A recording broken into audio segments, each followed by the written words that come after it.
Welcome to Convince Me. We are back for our fifth season of NFL action. That's right. This is the top of the Power Hour, the only pregame show for NFL fans with all of the stuff you care about, none of the fluff that you don't. I am Chad Millman.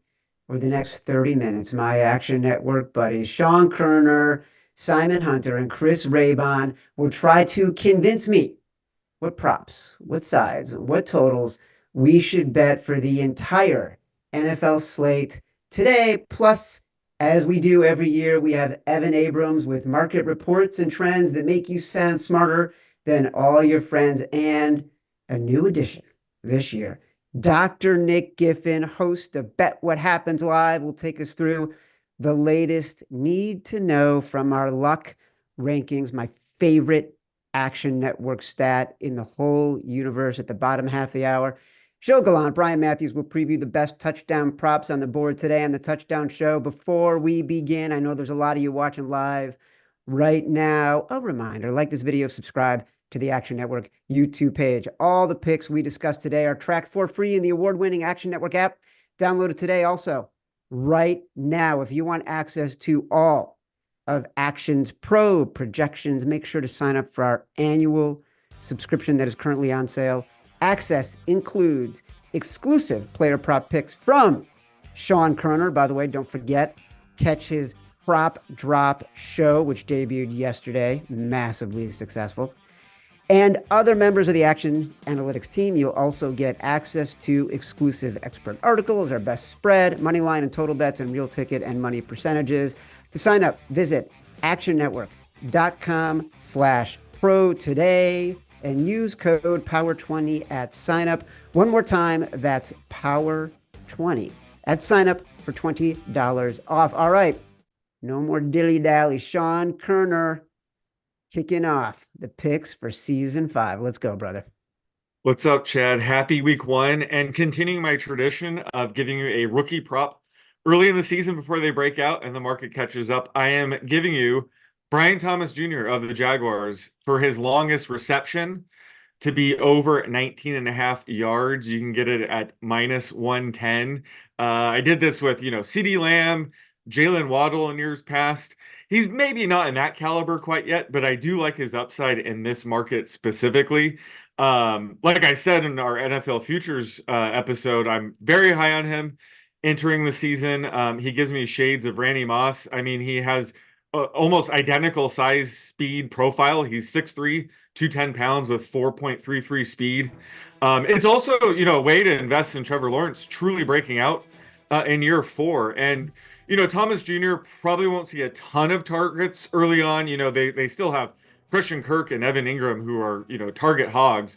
But I think he's going to see a couple targets downfield today, especially. And, he might have to face off against Jalen Ramsey at times, but Ramsey himself is playing through a hamstring injury. They're saying he might be limited today and just in terms of playing time. So that's going to help Thomas Jr.'s matchup here. Plus 2 of his 3 catches in preseason went for longer than 35 yards. This is sort of his specialty entering the league. And Trevor Lawrence attempted the second most pass attempts per game, 20 plus yards downfield. So all we need is 1 catch to go 20 or more yards here. And I think this is the perfect market to invest in Brian Thomas Jr.'s debut. I love that Dr. Nick, I can see him in the corner of our screen, was fist pumping when you gave Brian Thomas over 19.5 for his longest reception. Look, we are heavily invested in the Jags. Simon and I like Trevor Lawrence at 22-1 to lead the league in passing yardage. I know Raybon likes the Jags at +3.5, and we can get him at 3.5. That line has been moving down. All right, Simon, that's an interesting one from Sean Koerner. What do you got? We're going from someone making their first start to the old Grizzly vet, Chad. Give me Mike Evans over 69.5 receiving yards. And this is just playing the numbers here. I think this is too low here to start the season for Mike Evans. And maybe it's because Godwin's fully healthy and people are a little unsure about what Baker and this offense is going to be this season. But historically, he's dominated. Every time he's played Washington, he's dominated this team. So he opened at +150 to be anytime touchdown. It went down all the way down to +110, Chad. So I stayed away from that. I just went with the yard prop. And to me, it's really about this Washington defense, right? Coming in the year, you've talked about it. I've been rated as the 29th secondary in the NFL right now. And, what we think this game should be is points, right? We think that Jaden Daniels in this new offense for Washington should be pretty talented. On the flip side, who do they have on defense, right? This is kind of a team that kind of stripped it all down and sold their best players up front. So I think Baker's going to have time in the pocket. I think he'll have time to find Mike Evans, who's fresh, right? You haven't heard anything about him coming out of camp. He's all good, right? He's got his new contract with the Bucs. So to me, this is kind of a show-out game for Mike Evans in a game which I think even if he's being doubled, I think he still dominate these guys. He's just that talented. So give me this low total of 69.5 over receiving yards. Look, it is interesting, and the Bucs are one of those teams. We're going to talk about the luck rankings later, a little preview. I know that there'll be a Baker Mayfield mention in that, but they're one of those teams that we at Action are really low on. So this is an interesting way to invest in the Bucs. Chris Raybon, I mean, every year it's a surprise which way you're going to go. Chad, I'm going Khalil Herbert for your hometown Bears under 7.5 carries. This guy is going to be in a three-way timeshare at running back with new acquisition DeAndre Swift and Roschon Johnson, who's entering year 2 and could be a lot better than he was as a rookie. At times in the preseason, Herbert played behind Johnson. And remember, this is a new coaching regime on offense. You still got Eberflus there, but offensively, they brought in new people. So this is not necessarily going to be the same rotation where Khalil Herbert just gets that, veteran treatment, gets that RB2 treatment.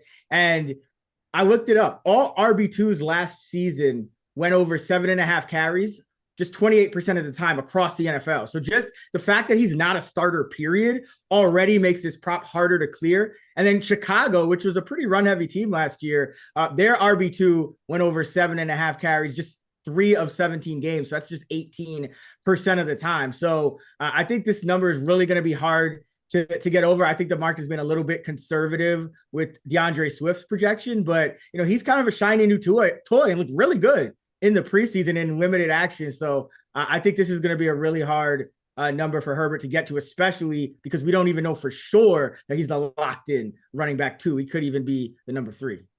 Yeah, I don't disagree. I'm not gonna delay. I'm going with Herbert under 7.5 carries. I do love Brian Thomas. I'm a little skeptical / anxious about Mike Evans because I worry about sort of that team's overall performance, because they could take a lead and then just keep running the ball against the Commanders. But you're 100% right about the Bears, about DeAndre Swift. He didn't play much in preseason. I do think they were trying to make sure he could be on the field for the regular season. Roschon Johnson was great last year when he was on the field. I like where your head is at, Raybon, and those stats kind of blew me away. So I will play the Brian Thomas, but my pick, Khalil Herbert, under 7.5. All right. Let's get to some spreads, fellas, because I know this is what people want to hear. Koerner, a little bit of an interesting choice here with your first one. Yeah, so after a fun, exciting prop on a rookie, I have a disgusting spread for you. It's the Cardinals plus 6.5 at Buffalo. And the Bills are a team with just a ton of turnover on both sides of the ball. They lost their entire starting secondary from the beginning of last season and will be without linebacker Matt Milano for at least the first 4 games of the season. And they're facing a Cardinals offense that's just going to be much better this year. Arizona landed one of the top wide receiver prospects we've ever seen, and Marvin Harrison Jr. He should provide an immediate boost to this offense. And, Kyler wasn't able to make his season debut until week 10 last year following his 2022 ACL tear. So he probably wasn't truly 100% at all last year, which impacted his mobility. But a season removed from that ACL recovery, he should be much closer to 100%. And he's notorious for starting out fast and then fizzling out in the second half of the season. He's 4-1 against the spread on his opening start of the season. So he has that going for him. And on the other side, their defense will still be an issue. There's no denying that. The market's, already baked that in. But they did add some players in free agency in the draft, which could help some. But more importantly, on the Bills side, on offense, they lost their top 2 wide receivers last year in Stephon Diggs and Gabe Davis. So, Josh Allen's going to have a handful of new pass catchers he's throwing to this year, which means it could take the offense at least a few games to finally gel. So they're a team specifically, I think, might get off to a bit of a slow start, where I think the Cardinals are a team that's, expected to see quite a bit of improvement and should start, hit the ground running here in week 1. So I think they'll keep it close. If worse comes to worse, I think they are a backdoor cover threat, with their passing offense being much better this year. But give me the Cardinals plus 6.5 here. Cardinals, very trendy pick amongst the professional betting community right now. People liking them on their season win total over, some long shots to win the division, especially when it looked like it was a little bit more chaotic for the Niners without Trent Williams and Ayuk being in camp. People like Kyler Murray. They liked what Jonathan Gannon did last year with that team and the heart that they showed. If they can improve a little bit on defense, that's what worries me about this team against Josh Allen, because at the end of the day, he can kind of do whatever he wants as a runner and as a passer. And this defense, they were awful last year. So we need to see if they improve. Interesting pick, Sean Koerner. Simon, what do you got? Let's go the ugliest dog of the week, Colts +3. I really did think this number would get up to 3.5, but I think the books know better. I think that they just kept it at 3 here, and for the simple fact of they know what they have, right? This is a divisional dog. Me and you talking Nazim about this.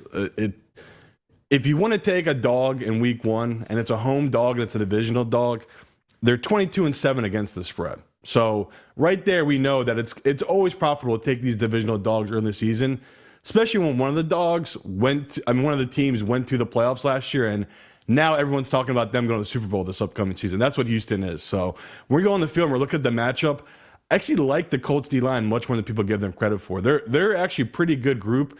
Their true weakness is the secondary. They believe in their secondary. They didn't go out there and add pieces, right? They kind of like the guys they had.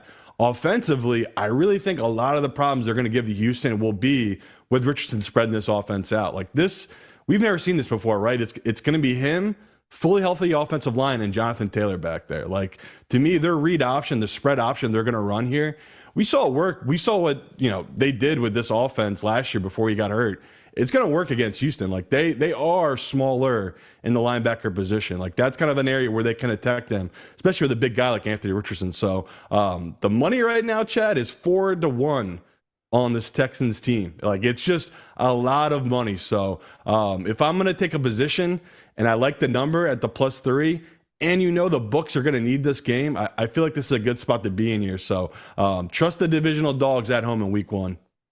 Love this pick, but I also may love Chris Raybon's pick. Yes, Chad, I'm going with the Carolina Panthers +4. It's +3.5 at a lot of spots. It's coming down. So just get it before it goes down to a field goal, which it might do. But I like Carolina for a number of reasons in this spot. Number one, you have Canales coming over from Tampa Bay. I think he can really fix Bryce Young. He had career years with Geno Smith and Baker Mayfield in back-to-back years the last 2 years. Carolina added Deontay Johnson, one of the best separators in the league. Xavier Legette, an explosive first-round rookie. Robert Hunt and Damian Lewis. So they threw over $100 million at the interior line, which is key for a shorter quarterback like Bryce Young. And then you look on the other side of the ball, and New Orleans comes into this game. They ranked dead last in PFF's O-line rankings heading into the season. Derek Carr is learning yet another new system, and he tends to struggle, especially early on when he's learning new systems. So this is Clint Kubiak's system now. Pete Carmichael is gone, and I really don't believe in Dennis Allen as a head coach. He's obviously the first coach fired, top of the odds for that, but he's just 8-16 against the spread as a favorite, 33%. So this is the spot you want to fade him. Derek Carr, mind you, is just 21-37 against the spread as a favorite. That is 36% in his career. And I think Simon alluded to it already, even though I'm not going to lie, I do like the Texans in that spot. But week 1 divisional underdogs that missed the playoffs the year before, which does apply here to the Panthers, 60-25, 71% since 2005. That is a 19-year sample. So give me the Carolina Panthers anything higher than a field goal. Yeah, look, I love the Panthers in this spot too. And for those watching, if you download the Action Network app, you can follow everybody on this show and you will see the bets that we're picking and that we're tracking over the course of the season. We put them all in there. You will already see I put the Panthers in there. I put the Colts in there. I have not put the Cardinals in there because the Cardinals are a team that I feel good getting ahead of the market on the Panthers, and I feel good getting ahead of the market on the Colts. I don't have as much faith in the Cardinals, especially playing the Bills and Josh Allen. He's just one of the guys who I don't want to be betting against, especially with a big number where he could sort of have a backdoor cover.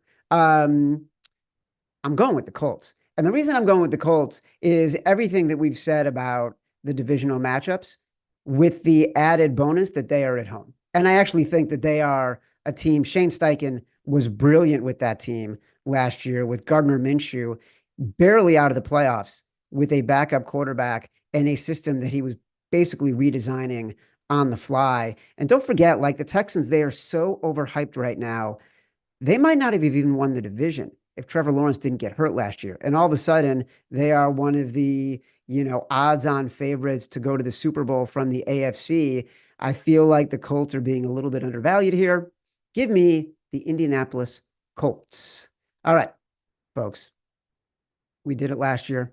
We're doing it again this year. It is the Favorites Podcast $100,000 Pro Football Pick'em contest. You're going to make 5 NFL picks each week. The first place prize in the contest gets $40,000. Second place gets $10,000. Top 10 finishes for the season long get paid out, but you'll still get paid if you win each week $1,000 if you are if you're in first place in the contest each week for the best picks of that week. Sign up favorites.actionnetwork.com. Make your week 1 picks today. You will be able to drop your worst weeks. So if you missed today, continue signing up. We'll keep letting people know. Sign up favorites.actionnetwork.com. All right. It's time to bring in our director of research, Evan Abrams. He's going to make all of us smarter. Hopefully, he's going to make us feel better about the bets we are making today. Evan, can you give me some self-fulfilling hope? I always try to, but let's start talking about the markets and then we'll give you 2 pieces of information. So right now, Cincinnati, New England is the only big spread of the day. That's 7 or more at the moment. So it's at 7.5. It's been pinging between 7.5 and 8 for the past hour or so. But the interesting thing is this. So right now, next week, Baltimore is only 7.5 against Vegas. So every year in the wild card era since 1990, we've had at least one game in the first 2 weeks close 8 or more. So really, really tight spreads. 12 of 16 games right now, -4 or less in week 1. So really not something we've seen. And then you look at this as well in terms of totals. We have about 6 or 8 games, low totals on the card, under 42. If 6 or more games close under that 42, it'd be the most in a week 1 since 2011. So short spreads, short totals. Now I'll give you 2 fun trends for the day. One, Sean, this one's for you. So dogs of 6.5 or more in that week 1, 46 and 27 since 2006. But the thing to note is 18 total seasons in that time frame. Only one of those had a year under 500 against the spread for those teams, and that was a 2020 COVID season. So now the interesting thing about that 6.5 is those teams in week 1 that close at exactly 6.5, 14 and 7 against the spread. If they close at 5.5 or 6, just 12, 16 and 2 against the number. So that extra half number really important, obviously, is 6 is top 3 in terms of the closing margin over the last few years. So make sure you get that hook. And then last one for you. I used this on the favorites on Thursday. I felt like I had to bring it back because I loved it so much. So Derek Carr has won 57% of his starts straight up as a favorite in his career, about what you'd expect. But when he plays as a favorite indoors, perfect conditions, he's 9 and 13 straight up, 4 games under 500. In the last 20 years, only one other quarterback is 4+ games under 500 as a favorite indoors. That's his brother, David Carr, who is 0 and 4 in that spot. So the Carrs, not so great, and that's why, Raybon and everyone else of the Action Network on the Panthers today. See how it goes. Yeah, look, Evan, if the Panthers don't cover today, it is just going to be a heartbreaking day for everybody at the Action Network. And can we talk about the fraud the Carr family has perpetrated on the NFL and NFL fans to get two brothers who so underperformed drafted in as early as they were in the NFL draft. All right, you mentioned totals, Evan. Let's talk about some totals. Koerner, kick us off. So I'm going with the Cowboys-Browns game under 42. This is actually good timing on this because some spots just jumped up from 41.5 to 42. Still like under 41.5. 41's a key number when it comes to totals. But, the Browns offensive line has always been one of their strengths, but they're dealing with some key injuries on the O-line today. Left tackle Jedrick Wills has already been ruled out. It's unclear, if they're going to slide right tackle Jack Conklin to the left side or have James Hudson, who struggled mightily last year, fill in.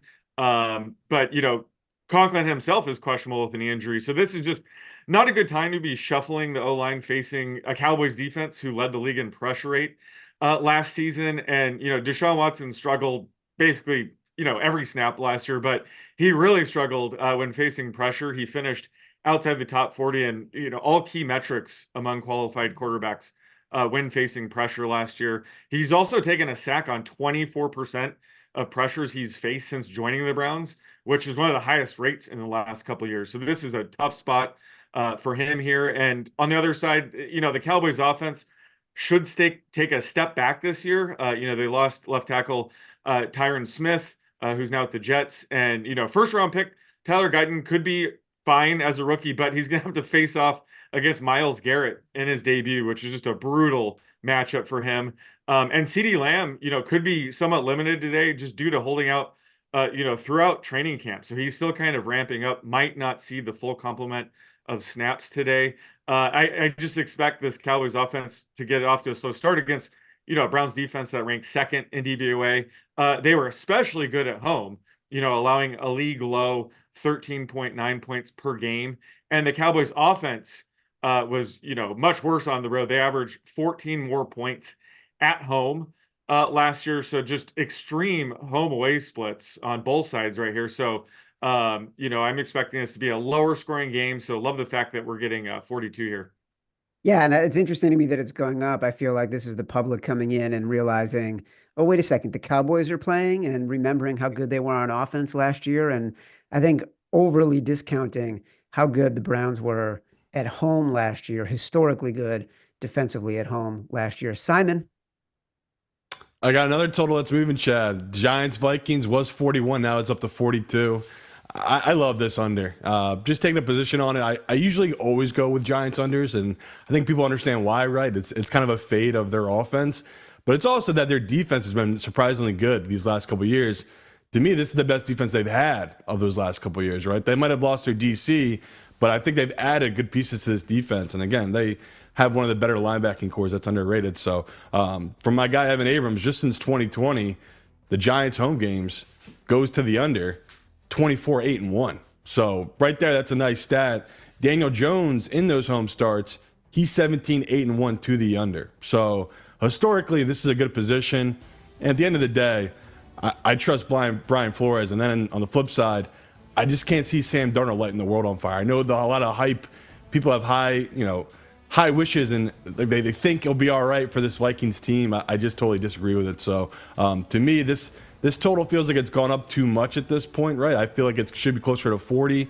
I'll take those 2 points of value, Chad. I'll take the under here at 42. All right. Well, look, appropriately, Evan Abrams reporting in our chat that we have some news on the quarterbacks for the next game that we are going to talk about. Raybon, you want to break it?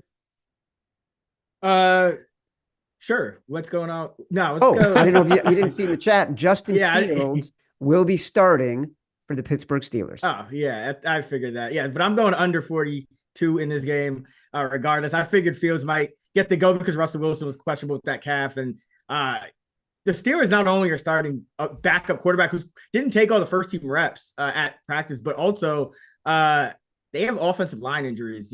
Isaac Seumalo is out. Kent Herbig is on IR. And they have to go up against Grady Jarrett, Matthew Judon for that Atlanta Falcon D-line. You also have Arthur Smith. He was top 3 in run attempts each of the last 2 years, 3 of the last 4. And with Justin Fields, that only increases that. Russell Wilson is not as much of a runner. You're not really going to call any designed runs at this stage of his career. But with Fields, you probably will see a little bit more of that. And then on the flip side, Cousins, it's his first game with new teammates. Coming off an Achilles, 36 years old, no preseason action, could be a bit rusty. And I think Pittsburgh matches up well with Joey Porter Jr. He's taller, can go up against Drake London. You got a speed in Dante Jackson who can go up against Mooney. You got rangy safety Fitzpatrick, rangy linebackers like Patrick Queen to go against Pitts. And then you got Watt and Hayward rushing the passer. And this is a team in the Falcons that uses a ton of 11 personnel, and that means it's going to be really hard to get extra big bodies to block, especially Watt. You're not going to necessarily have 2-3 tight ends like you had in that old Arthur Smith offense. So I think this is a good spot for the under. And Tomlin on the road, when his teams go on the road, 55-25, 69% over the last 10 years to the under. Look, Tomlin is magic. He can play ugly games as an underdog, find ways to not just play into the under, but actually win these games outright. Past 20 years, most outright wins as an underdog of any coach. Also the best record against the spread as an underdog. I'm going with Simon on this one. It's fascinating to me that this line has actually moved up. No one should have any confidence in the offenses here. The Giants' defensive secondary is terrible, but I don't think there's any faith that Sam Darnold can get the ball to Justin Jefferson to take advantage of that. I do love Koerner's play, but I also worry that there is some regression with the Browns defense, and Dak and that offense were just so good last year that they could easily blow it up. I'm going with the Giants and the Vikings under 41. Don't forget, folks, if you want access to all of Action's Pro projections, make sure to sign up for our annual subscription that is currently on sale. Access includes exclusive player prop picks from Sean Koerner and other members of the Action Analytics team. You'll get access to exclusive expert articles, our best spread, moneyline, and total bets, and real ticket and money percentages. To sign up, visit actionnetwork.com/pro today. Use code POWER20 at sign up. One more time, that's POWER20 at sign up for $20 off. All right. My favorite stat in the Action Network universe is our luck rankings, which basically takes all the noise out of the randomness in football to give us a more accurate picture of every team performance. For those who want to know more, check out the rankings and the stories that are with them in the Action app, actionnetwork.com as well. Last season, our NFL luck rankings, 60% against the spread, 14-9-2. Our luck ranking totals 63% against the spread, 35-19-1. Here with his favorite luck picks is one of the creators of the luck rankings, the host of our live betting show, Bet What Happens Live, Dr. Nick Giffen. Welcome to Convince Me, Dr. Nick. Lay it on us. What do you got? All right. Well, for the first luck bet, I'm siding with Sean Koerner here. I'm going to go with Dak Prescott under 23.5 completions. Look, from the luck rankings, the Dallas offense was the second luckiest offense in 2023 by points over expectation. And a lot of that came from Dak himself. He had the second highest completion percentage over expectation among qualified quarterbacks. And that was his career high in that stat. So there is room for some regression there. And I think a lot of that can come because they do have some new parts and pieces on the offensive line. What that's going to do is it could, with Dak having one of maybe the worst offensive lines of his career, he could be forced to throw under pressure more. So a little bit more inaccurate. Also potentially have to scramble a little bit more. So I think those factors, plus of course, the strong Cleveland Browns defense, is why I like Dak Prescott under 23.5 completions for my first luck-based bet. All right, what's next? I foreshadowed this one. Yeah, you did. Baker Mayfield over half an interception. Now, you can still like Mike Evans over, but Baker can still throw a pick. Look, Baker Mayfield was the #1 luckiest quarterback in terms of interceptions under expectation last year. He had the largest difference between turnover-worthy plays and actual turnovers last year. So very, very lucky. Also, the Washington Commanders defense was the #1 unluckiest defense when it comes to interceptions. They were in the top half of the league in terms of defending passes. So pass defenders when you actually get your hand on the ball, right? So a chance at an interception. Yet They had the lowest interception rate per pass defended in the NFL. So some room for improvement there, which I think they will do under new defensive coordinator Joe Witt Jr. His defenses as a passing game coordinator and secondary coach for 3 different teams over the last 5 years, all finished in the top half of the league, 4 inside the top 8 in terms of interceptions, and even 1 league leader for interceptions. So why can't this guy keep a job? Why does he have so many jobs the past 5 years? He's crushing it. All right, give me your last one, and then I got some news. Breaking news, but give me your last one. Last one's for Sunday Night Football. We're going to go Rams-Lions. I'm going to take the first half under 26.5 total points. This game, if it was played last year, would be a luck total of minus 3.9. Pretty close to a luck under. These two teams, of course, played in the wild card round. They combined for just 47 points, so they stayed under the 52.5 line. And then also the expected score in that game was just 44.1 points, so it should have been even lower scoring. Detroit in this offseason, the #1 team in terms of net defensive spending, really upgraded their defense here. I think they're going to make it very hard on the Los Angeles Rams. And the reason I'm going first half is because both teams use a slower pace in the first half and return similar offenses, so we can expect more of that this year. All right, well, listen. Those are all really smart, and you know, I am a huge admirer of the luck rankings. I was about to switch my totals pick to the Cowboys and the Browns and take the under on that right as we got news that Dak just signed a 4-year, $240 million extension. So now I think he's just going to blow it up, and he's going to be firing all day, and Mike McCarthy's just going to say, screw it, just put the ball in Dak's hands. We gave him a bag. So I'm sticking with the Vikings and the Giants. But really good stuff, Nick. Love it. Glad you're going to be joining the show. All right. We got to get to our Sunday night football picks. It's the Rams and the Lions. The Lions are currently 4.5-point favorites. This line has rocketed over the past few days. The total, as Nick just referenced, for the full game, 52.5. Sean Koerner, lay it on me. I'm going with Aiden Hutchinson to record a sack at minus 115. And, you know, I gave him out on our Convince Me Future show to lead the league in sacks at 14-1. So I'm looking for him to get off to a hot start here with the sack or two. But, you know, like I said, he continued to improve in year 2, racking up 11.5 sacks and just becoming one of the better pass rushers in the league. And he was actually a bit unlucky to only have 11.5 sacks. You know, according to my expected sack model, it showed him, you know, projected to go closer to 17, which was the second most in the league. And he consistently gets pressure. He led the league with 16 games of 5 or more pressures.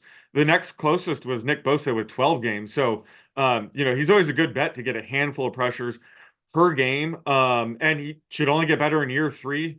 And is expected to see some positive sack regression. And, you know, tonight, the Rams offensive line, you know, they're going to be without starting left tackle Ehrlich Jackson, who's suspended, and right tackle Rob Havenstein is questionable with an ankle injury. So, you know, they're going to be less than 100%. And Sean McVay, you know, is notorious for never playing starters in preseason. So they could be a bit slow out of the gate, kind of correlates with Nick's first half under. So I think that the Lions defense will have an edge in the first half, specifically with Hutchinson. So love the chances of him starting the season off with a sack tonight. I love this so much. I cannot tell you. Simon, go. Jay, you know where I'm going. Give me the Lions minus 4.5. And it's another amazing trend from our guy, Evan Abrams. Lions are 35-16. So, you know, 68.6% against the spread the last 3 years. This is a team that, you know, we know what the deal is, right, Chad? They're going to go for it on these 4th downs. This is a high variance team. It's been working for them, right? These last 3 years, the variance has worked towards their favor. Now you mix in, people are kind of viewing this game as if it was last year, right? People are like, why is this spread so high when it was so much lower heading into last year in the playoffs? I think they don't really understand that. Rams team was on a roll. They were in an incredible groove then that season. I believe they were 7-1 their last 8 games heading into that playoff matchup. And they had Aaron Donald. So it's like, no, it makes a little bit of sense when you look into it. It's like, okay, their secondary is a little banged up, right? One of their key starters is out in their secondary.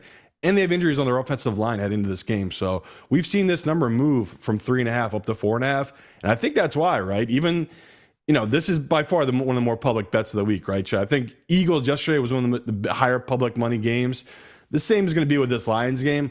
I just don't think the bookmakers have caught up to this line, right? I still think they're undervaluing this Lions team, especially against a Rams team that they're not healthy right now, playing against a Lions team that is fully healthy and indoors at home. So I think the atmosphere in this game is going to be electric. Once again, favors this Lions team. It's going to be loud indoors there whenever Stafford's on offense here. So I get why people are questioning this line. I think it makes more sense when you kind of break it down that the Rams do have some injuries. This is kind of a different team than they were last year, right? Also lost their defensive coordinator. This Lions team, we talked about it all year, right, Chad? They haven't lost anything. If anything, they've improved tremendously since they were last year, right? No longer were they relying on a rookie running back in Gibbs and a rookie tight end. These are second-year players now. So to me, it's all good for this Detroit team and this offense. Yeah, this line, by the way, the over-under in this game has just moved to 53, honestly, for the first time all season. Also, separately, just because we've talked a little bit about the Bengals, Jamar Chase will be active today. But everything you're saying is right. I think the 4.5 will scare people. You always want to get the best of the number, and this line was at 3.5. I think it's still maybe undervalued because of the public perception of that Rams team. So we'll probably settle in for a sweat later tonight. Raybon, what do you got? Kyren Williams under 59.5 rushing yards. And this one is a play on two things. Number one, Simon talked about it. The Lions, I think, are the better team in this game. And I think people are kind of underrating, how much better the Lions are going to be than the Rams. And so when you have a bigger underdog, it's tougher for running backs to rack up carries. But more importantly, Kyren Williams, we don't know exactly what the workload is going to be this year. Last year, he carried a tremendous load for much of the season, but that was the most touches he's ever had it, since going back to high school or something like that. He never had that many in college.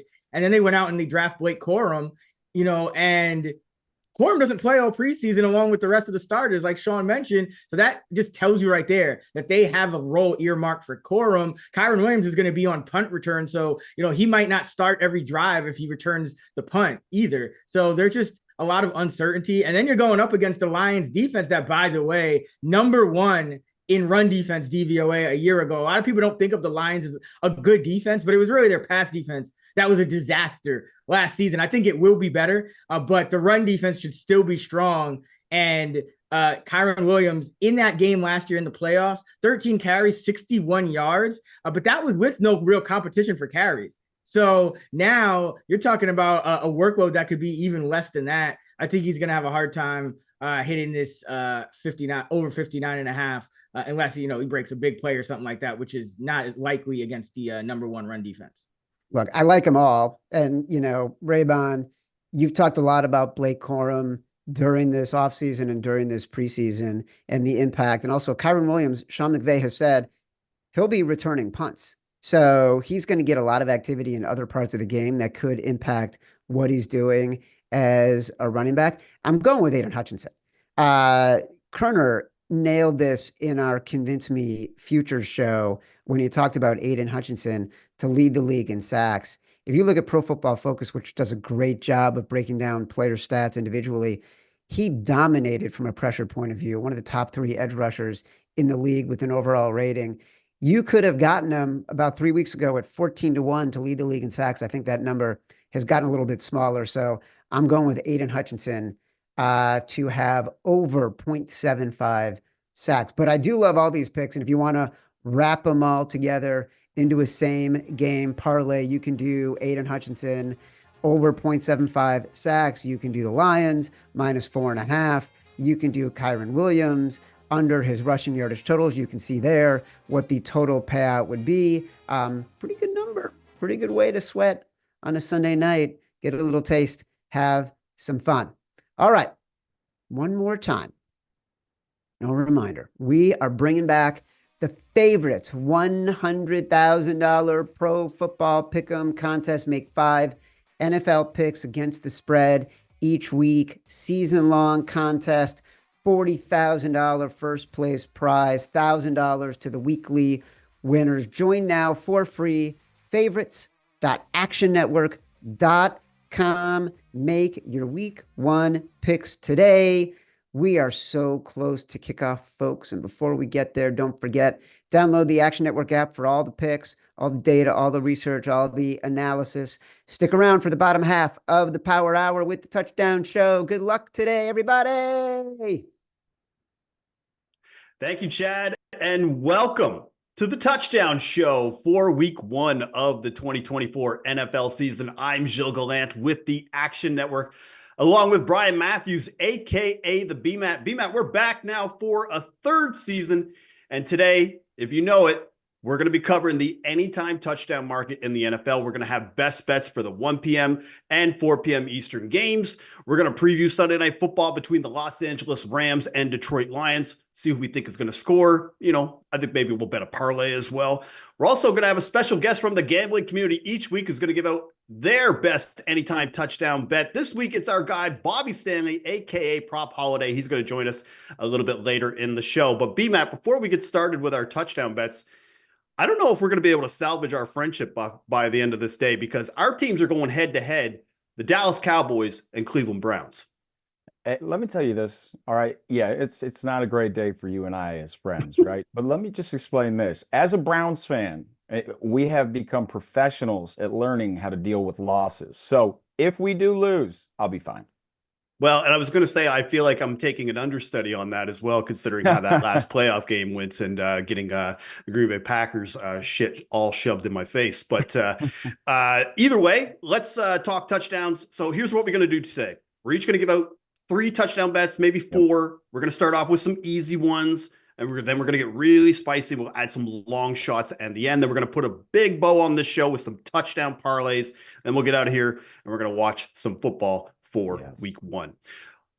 BMAT, let's get right into it. This is my best bet of week one. I immediately went to the New England Patriots versus Cincinnati Bengals. Right now, Bengals are around 7.5-point favorites. And I'm looking at their running game. I was actually going to take Zach Moss for an anytime touchdown. Now, I tracked him at plus 160 on the Action app. He's since moved to plus 150. I would still play it at those odds. He is the Joe Mixon replacement. I mean, he was awesome, B-Man, with the Colts last year. He filled in for running back Jonathan Taylor. He had 4 touchdowns in the first 4 games of the year when he was dealing with that contract dispute. He had 39 red zone carries last year. That was 10th overall in the NFL. Pretty useful in the passing game as well. Pretty good blocker. Averaged around 3 targets per game. He had 2 receiving touchdowns last year. And I mean, the Patriots, they ranked 28th in defensive DVOA versus running back pass catchers. And I'm not really sure what we're going to get out of the Bengals passing attack today. T. Higgins is out. Jamar Chase, now they're reporting he's got an illness. I think I'm just going to bank on Moss getting one in what I think is going to be a pretty low-scoring game. I like it. Hey, look, I'm actually, I think we were talking off camera here. I can't bet a million picks on this show, but I'm joining you on the Moss train. Well, you can't lose if you bet on everybody. That's my strategy. Yeah, but, there you go. But so Zach Moss is going to be my first bet of week one. B-Matt, tell us, who is your best bet of week one? All right. So look, I think actually, if I go back to last year, this may have been my mild pick for the first week. I was thinking that this morning, so we'll have to run back and check that. But I'm going to go Kenneth Walker, anytime touchdown, at the nice and easy number of plus 100 over at FanDuel. Got plus in front of it. Hey, as long as that, and so I had a different pick initially, but if you're going to give me Kenneth Walker at plus money against the Broncos, I'm going to take it. So I look at him last year. He was 20th in red zone carries. But if you actually break it down and take it all the way down inside the 5-yard line, that's when you start to see he's top 10 in carries. So you have a running back, with a team that's kind of in flux here. Okay, we've got some banged up wide receivers. The backup, Zach Charbonnet, didn't do much the entire camp, and Kenneth Walker didn't play in the preseason, which usually is a good sign that they're holding him out for the regular season. So I'm hoping he gets the lion's share of the work today. I just look at it, and again, if you have that many carries, if you're top 5 in the league and carries inside the 5, those are the carries that count. Those are the carries that matter. So I'm going to back Kenneth Walker at plus 100. Yeah, I think this is pretty decent odds. I mean, he's minus odds at pretty much everywhere else except for FanDuel. Yep. So make sure to get the plus odds if you're going to grab him. Yep. And I think the other thing too with Kenneth Walker is very popular fantasy pick. You know that he's going to probably get the early down work. And I just also like to mention, like last year for our best bets, our first bet of the day between myself, you, and Charlie, who was on the show last year, you were money on those picks. Like I think you probably hit at like 70%. Like, so really consider Kenneth Walker if you want to throw him in maybe on No some pressure. parlays if you get it at minus odds. But well, you know, it is even odds. Kenneth Walker in a pretty good matchup. I'm feeling pretty good about where he's going. My fantasy team is really hoping as well. So those are our best bets of the week. He's going to be taking Kenneth Walker against the Broncos. I'm taking Zach Moss against the Patriots. Before we start talking about our next best bets, though, I want to talk about Sunday Night Football right now because that's the highest total of the week right now. Rams-Lions over under of 51. Let's look at the anytime touchdown odds for Sunday Night Football. Right at the top, you've got Kyren Williams at minus 120. Then you've got a pair of Lions running backs at minus 115 and minus 110 in David Montgomery and Jahmyr Gibbs, followed by Amon-Ra St. Brown, plus 105, the Sun God, and then a pair of Rams wide receivers at Puka Nacua at plus 135 and Cooper Kupp at plus 140. Sam Laporta now up to plus 150 at some spots, and then Jamison Williams at plus 250 and Blake Corum and Colby Parkinson rounding out the top 10. Brian, I want to do a same game parlay with this game, but the first thing I wanted to ask you is what did you think of the odds here, especially with a total of 51? There's going to be some touchdowns in this game, right? Yeah, I mean the problem for us though is that everyone kind of knows like the usual cast of characters, like who the usual suspects are for this game, right? It's like, all right, we've got David Montgomery, Kyren Williams, Amon-Ra St. Brown. So it's very top heavy. So the odds at the top aren't very good. You know, you've got minus 140s, minus 110s, and then you start to get back. Although I will say, I do think that this might be the Cooper Kupp bounce back year. Just played with injuries last year, saw a big year from Puka. So I think I saw him at plus 140 in some places. If it gets up a little higher, that might be single bet territory. But yeah, I do love this game. I think it'll be a fun one. We'll get some touchdowns. But yeah, I mean, the odds are kind of reflective of that. And I think what's interesting too is you look at some of these books, they have Lions players as the first three guys, all at minus odds to score. And then when you're looking at like Puka Nacua and Cooper Kupp, they're both pretty good. Like it's almost kind of a coin toss right now on who you would pick. Like even when you go back to that playoff game last year, Cooper Kupp was a very popular pick, but it was Puka Nacua who ended up scoring that long touchdown. And even Tutu Atwell got a touchdown as well. They just didn't look in sync, Cooper Kupp and Stafford in that game. And I think an off season of getting back together, I think that will really help that. I really like Jamison Williams around plus 250. I also like Demarcus Robinson at plus 450. I'm going to have a video that comes out about that a little bit later on X and on the Action Network YouTube page. So make sure to watch for that. But let's build the same game parlay. And you know what? I'm going chalk, B-Matt. I think we just need to go chalk right off the top. I think we need to pair the running backs. We're going to take David Montgomery and Kyren Williams. Again, you just mentioned that you really like Cooper Kupp to have a little bounce back performance. I think we add him there.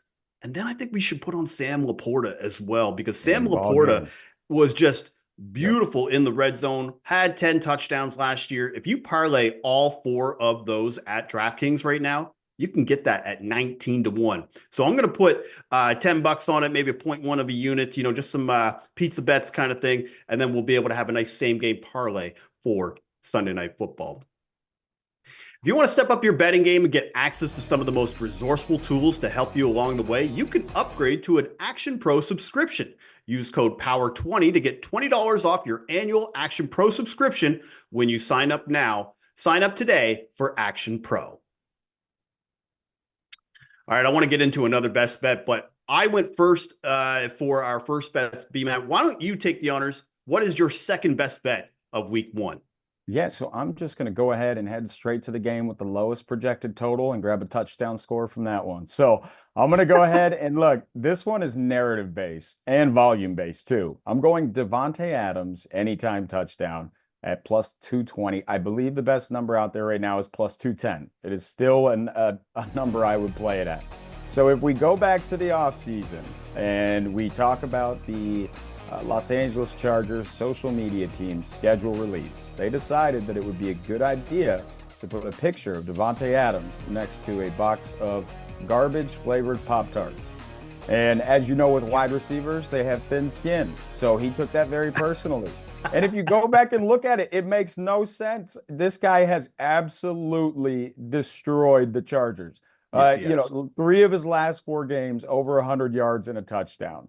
This is not someone where it's like, all right, yeah, they've gotten the better of him. Let's go ahead and you know, make a little jab at him.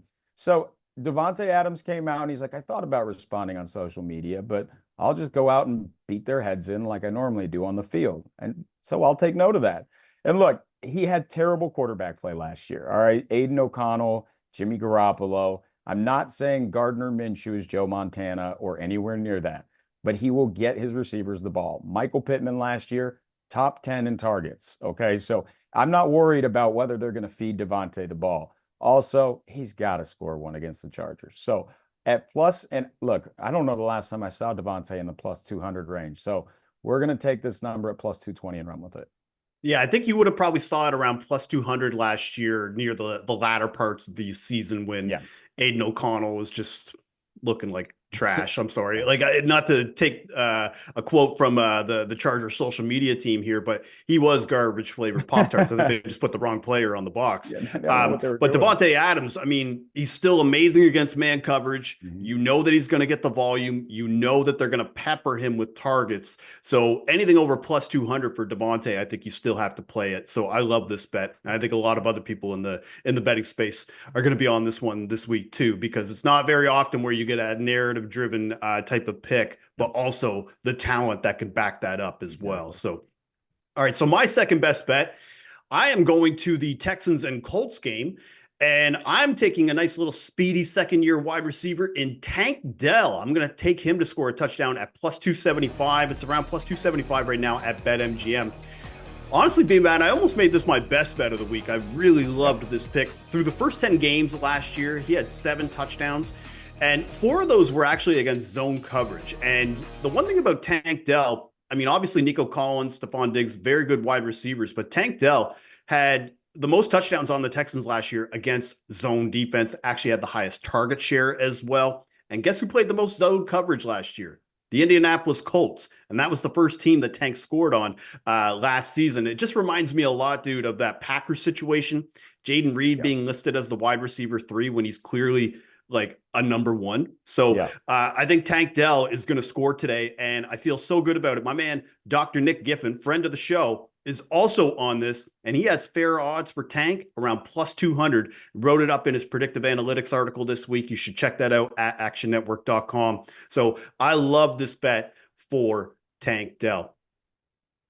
All right, so that's our best bets. I've got Tank Dell as my second best bet. BMAT has Devontae Adams as his second best bet. Now let's have Bobby Stanley join us on the Touchdown Show.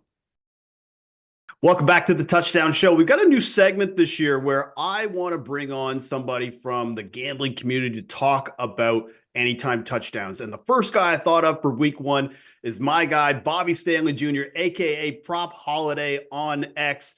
Bobby, welcome to the show. Welcome to the Touchdown Show. What's been going on? How are you excited for this week 1? I'm pumped. I'm pumped for this season. Obviously, been waiting this for a couple weeks. We've been looking at lines for the last 2 weeks or so, and now it's finally here. Some of the lines moved a lot since 2 weeks ago when everything opened up on DraftKings, but no kidding.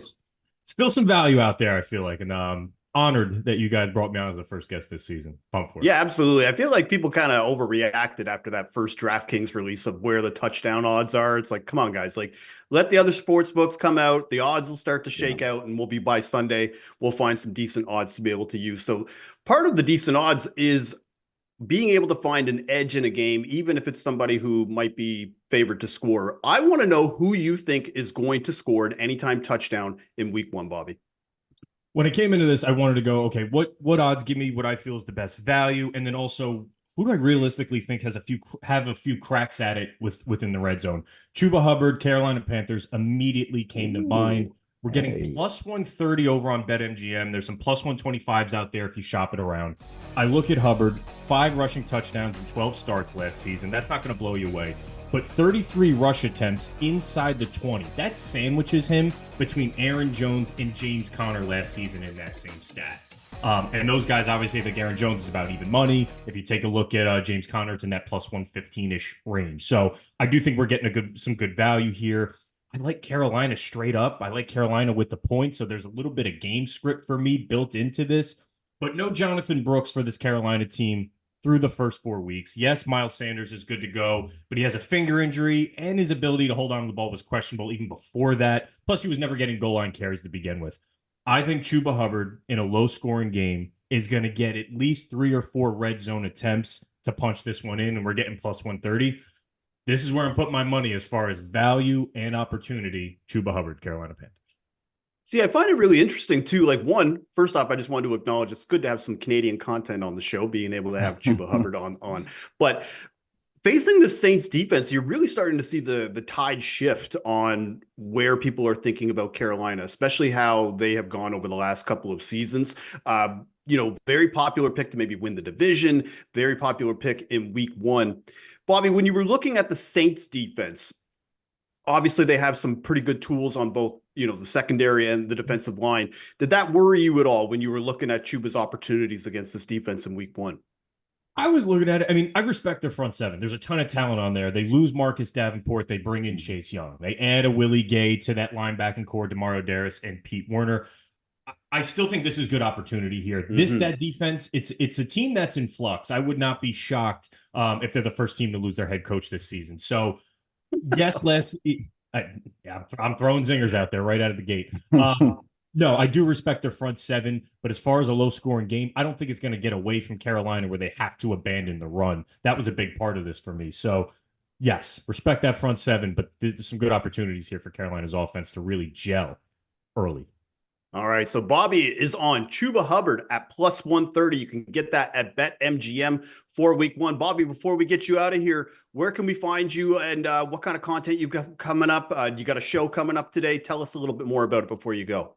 So I'm at social media, Prop Holiday with 2 L's. And I have a live show for every primetime game. So Mondays, Thursdays, and Sundays at 5:30 p.m. Eastern time through the Gold Boys channel. I'm going to be going over the primetime games. So picks, touchdown scores, same thing you guys do. Beautiful. Please tune in. I appreciate it. Excited to finally do some work with you guys. All right, Bobby. Well, good luck in week 1, and we'll see you hopefully again later this season. Best of luck, fellas. And we are back. Thank you, Bobby. And now we are going to get into our spicy touchdown bets for the touchdown show. So the way this works is really it's any touchdown bet that's over plus 500. But you know me and B-Matt, we're probably going to try to go galaxy brain and try to take some long shot guys here. B-Matt, before I go too far off the res and trying to think of some crazy touchdown bets, who do you like for your spicy touchdown bet for week 1? All right. If I told you prior to this show that I was betting in McCaffrey as the spicy pick, I think I wouldn't have invited you on. Yeah, you told me. What are you here for? Like, what are you doing? So, look, I'm going with LMC, Luke McCaffrey, the Washington Commanders. Look, plus 800, and it might be plus 750. It's fluctuating between that over at FanDuel. But if you're going to give me plus 800 for a starting slot receiver in the NFL, I am going to consider it seriously. And then you tell me he's got a rookie starting quarterback in Jaden Daniels. So who is his best friend? The slot receiver, the checkdowns, so I'm looking at this and thinking, there's just no way for a guy that is going to be on the field as much as he should, if he is in fact the starter as he was listed. But then I think we just might be in store for, the Luke McCaffrey breakout. I just think the volume will be there. I think at this number 2, especially, that it just makes too much sense to me. And I think I wouldn't be surprised if we see a Luke McCaffrey and people start talking about the new LMC. So I'm going to go that with my spicy touchdown pick. All right, Luke McCaffrey with the Washington Commanders. Yeah, I mean, the fact that right now his brother's there, the fact that, again, slot receivers getting rave reviews out of camp, the fact we're getting at 8-1, and now Jahan Dotson is gone. We're not really sure if it's going to be Diami Brown or if it's going to be just the way that receiver room is breaking out. Once you get past Terry McLaurin, it gets pretty bleak. So the fact that we can get somebody like that at 8-1 against the Tampa Bay Buccaneers team that wasn't really good against defending the slot anyway, I think is pretty good value here, especially for week 1. I'm going to stick with that game as well, but dude, I'm going right to the 2 touchdown market, and I wanted to try to get in on guys before they explode. And the first guy that I thought of was Jaden Daniels, because Jaden Daniels is that guy. He has that kind of speed. So I'm going to take him for 2 touchdowns at 18-1, and I'm going to pair him with Javonte Williams, the running back from the Denver Broncos against the Seattle Seahawks. It was at 18-1. It's still at 17-1. I'm still going to play it. So let's talk about Daniels first. So Daniels, with LSU, everybody knows about him winning the Heisman and what he did last year. And with LSU, he was a certified dual threat running quarterback, had 10 or more carries in all but 2 games in his Heisman winning year, had 2+ touchdowns in 4 games. So we know that he's got a bit of a nose for the end zone, and he's facing a Bucs team that gave up the 2nd most touchdowns to quarterbacks last year. So for me, I feel like if Daniels even scores 1 today, you're not going to see 18-1 odds for 2+ touchdowns. And if he scores 2, you'll never see it over 10-1 ever again. So I think right now this is great value for Jaden Daniels to get 2 touchdowns in his debut in the NFL.